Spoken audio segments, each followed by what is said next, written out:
Every morning, the world awakens. But the birds do not question the dawn, nor do the trees resist the wind. And yet the human mind often begins its day in conflict with thoughts, uninvited emotions unsettled, stories from yesterday echoing in a body that simply wants to breathe. Have you noticed before you even open your eyes, your mind may already be racing? But there is a space, a sacred space, between the dream and the doing. And in that space, there is power.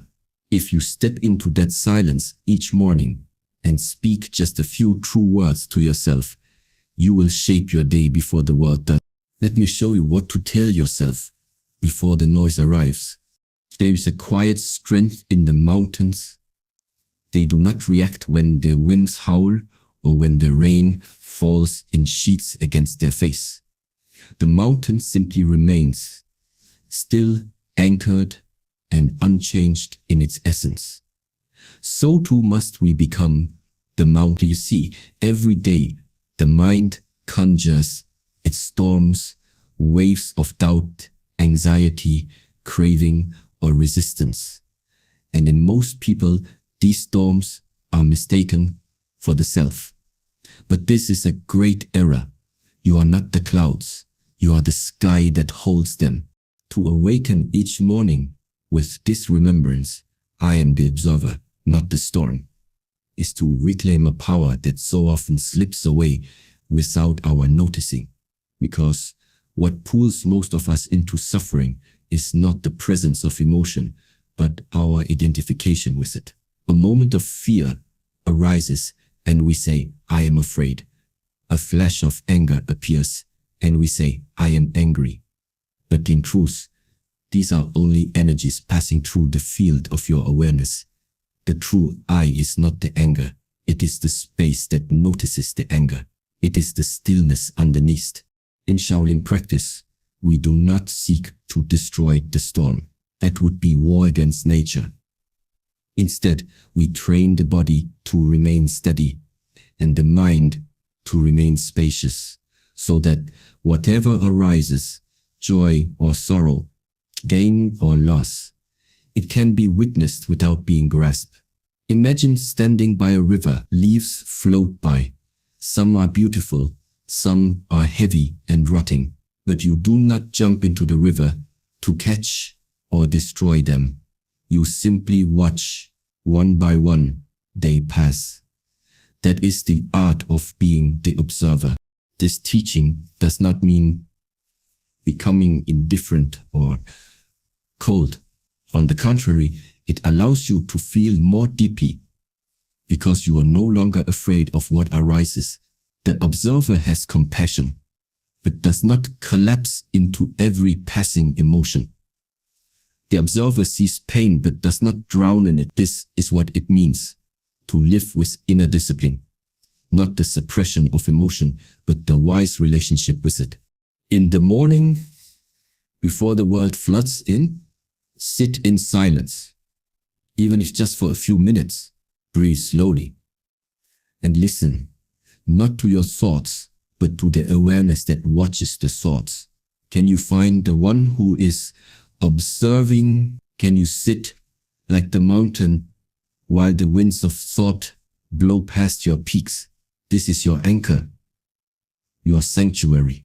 And when you rise from this place of inner stillness and walk into your day, you carry this awareness with you.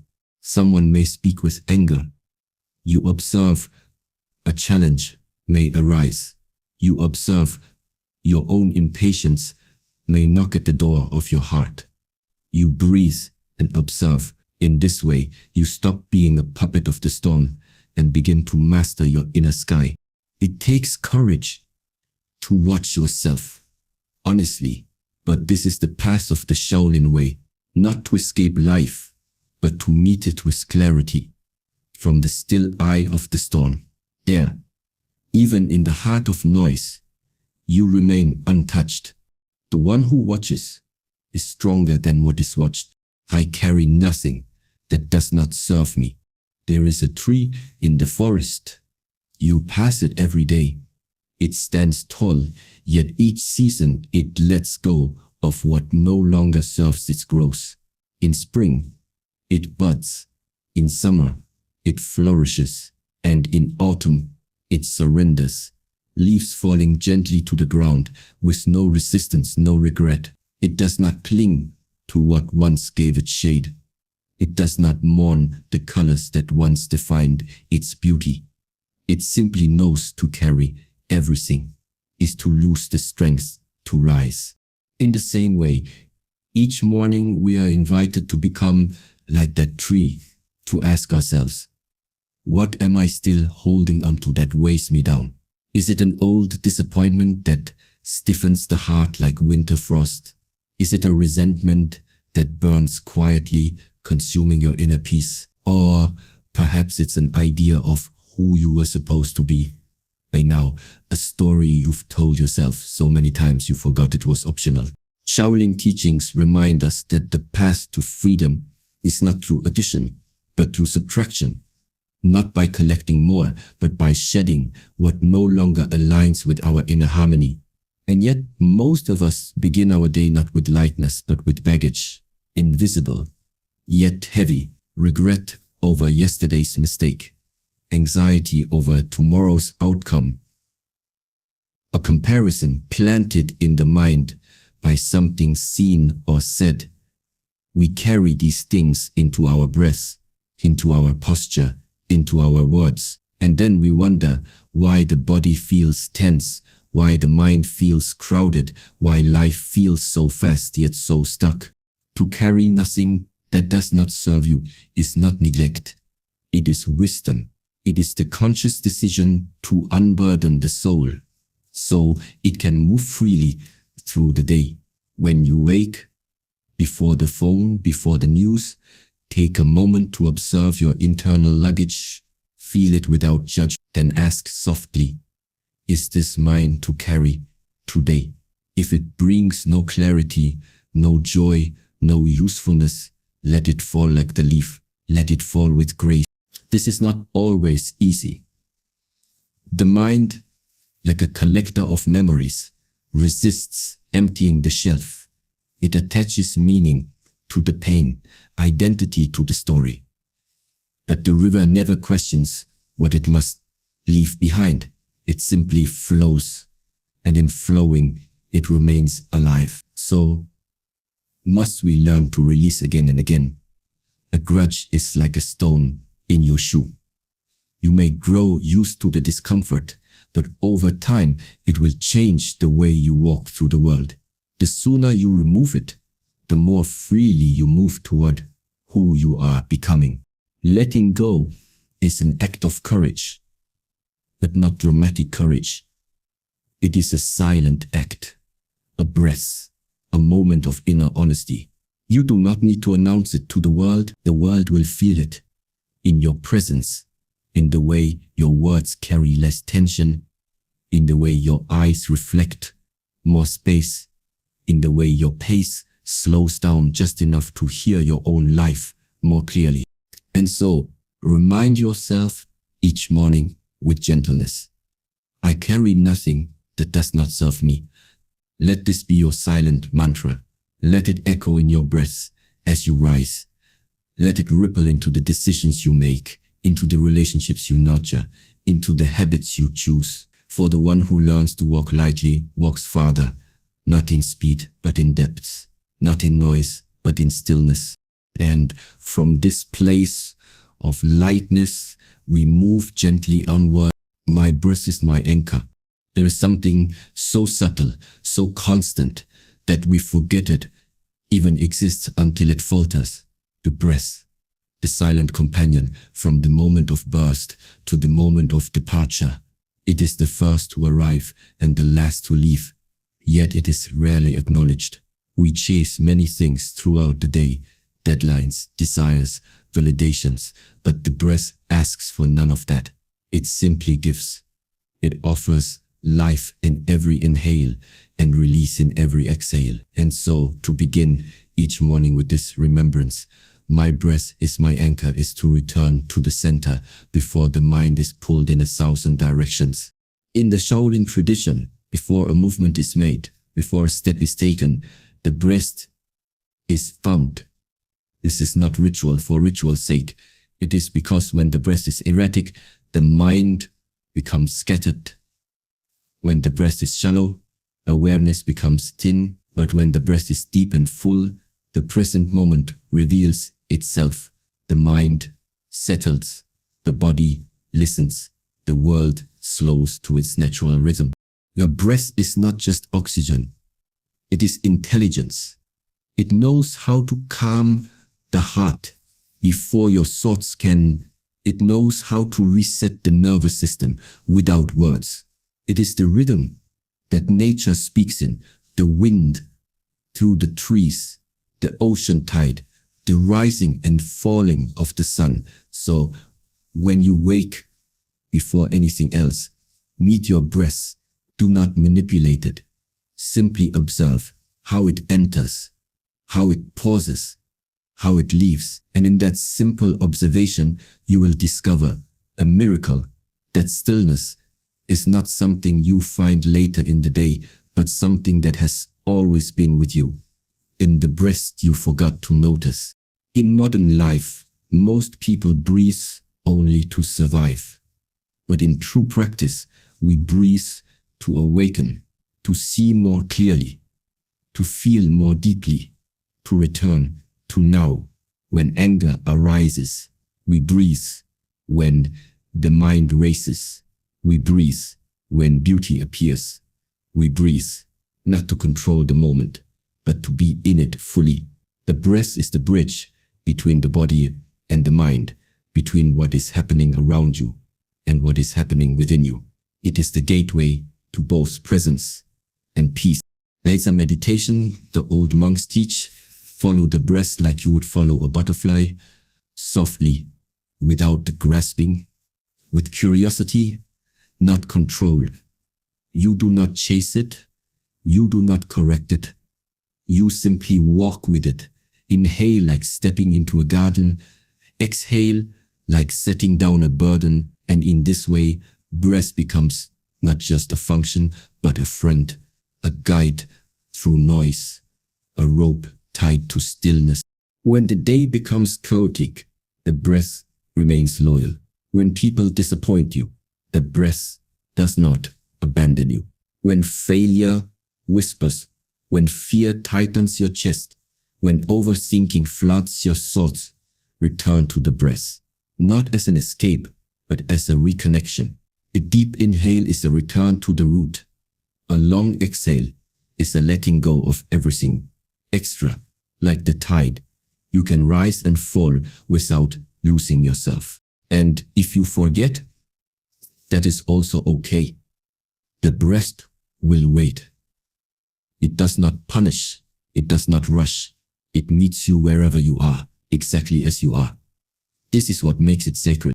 So, when you wake, sit for a moment, not in effort, but in awareness.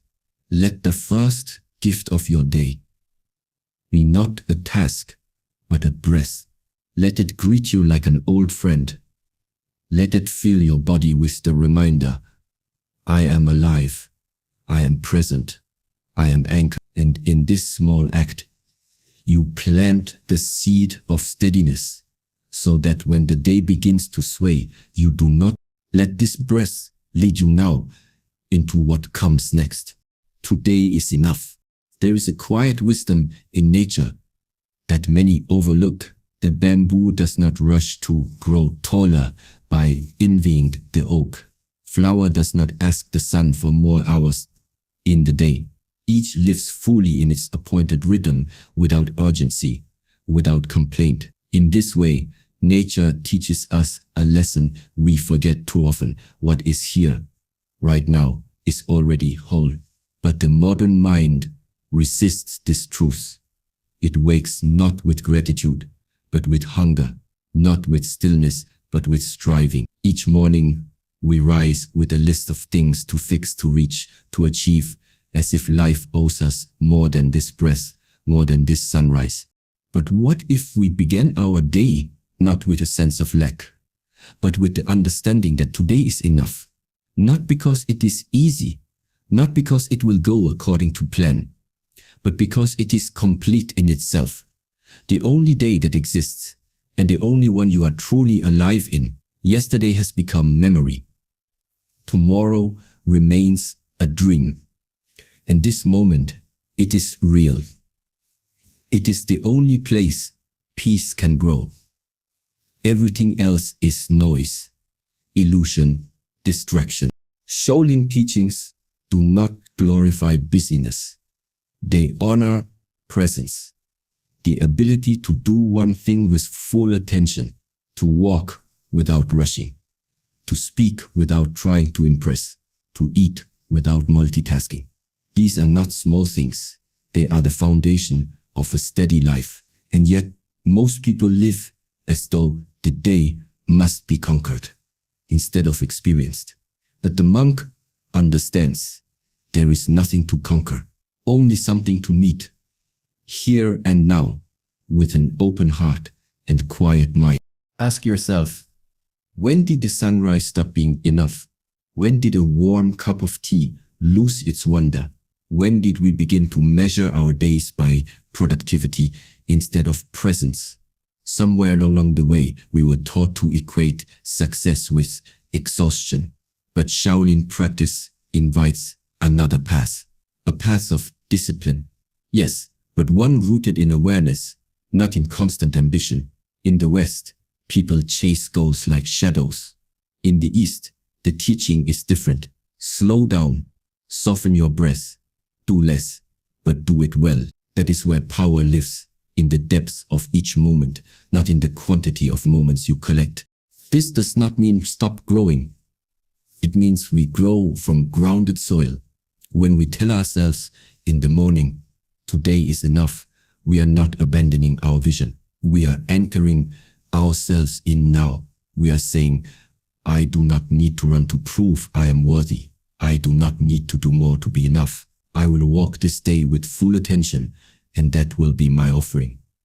This kind of presence cannot be faked. It must be felt. And when it is felt, it changes everything. Time slows down. Conversations become deeper. Even silence begins to speak. So begin your morning not with urgency, but with reverence. Reverence. Breathe in the light. Feel the texture of the air. Listen to the world. Waking up. This is not nothing. This is everything. In that quiet space, before the demands of the day arrive, remind yourself, there is nowhere I need to be other than here. No one I need to impress. Nothing I need to force. Today is enough. Then carry that stillness into your first task, into the way you greet people, into the way you move through traffic, through challenge, through joy. Let your pace reflect your peace, not the pressure of the world. And so the day unfolds, not as a race, but as a path, one quiet step at a time. And so, as the sun rises once more and the world begins to stir, remember this, not every morning must be conquered. Some are meant to be listened to. Some are meant to be honored with silence, a breath, and a simple reminder of what is already within you. You are not the storm, you are the sky. You are not the weight. You are the one who chooses what to carry. You are not the noise, you are the breath beneath it. And today, this single fleeting day is already enough. In the stillness of each dawn, life offers you a quiet invitation. Begin not by rushing forward, but by returning inward. Speak to yourself with truth before the world speaks to you with noise. Anchor yourself in awareness before you are pulled by momentum. And most of all, choose presence again and again. As the Zen teaching says, when walking, walk. When eating, eat. Let this be your challenge, your guide, to be fully where you are, one breath at a time. Thank you for your presence. May you move gently through this day. May your steps be steady, your breaths be deep, and your mind clear like water.